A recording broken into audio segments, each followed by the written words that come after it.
August মাসের 5 তারিখের আগের জরিপ ছিল আমার কাছে। এদেশের 100 জনের মাত্র 15 থেকে 16 জন মানুষ চাইতো যে কোরআন দিয়ে ইসলাম দিয়ে এই বাংলাদেশটা চলুক। কয়জন?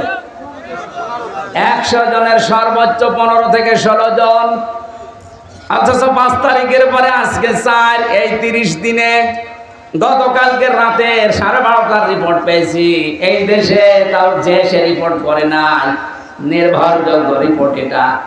এদেশে এখন 100 জনের 35 জন মানুষ চাচ্ছে দেশে ইসলাম দিয়ে চলুক। সময়টা একটু বৃদ্ধি হতে দেন। 100/51 মানুষ যখন চাইবে যে দেশে ইসলাম দিয়ে চলুক, কোন মহারথী আর বাধা দিয়ে পার পাবে না। এই জন্য এখন আমাদের খুব সতর্ক, ছোটখাটো কোনো বিষয় নিয়ে যেন ঝামেলায় না জড়াই।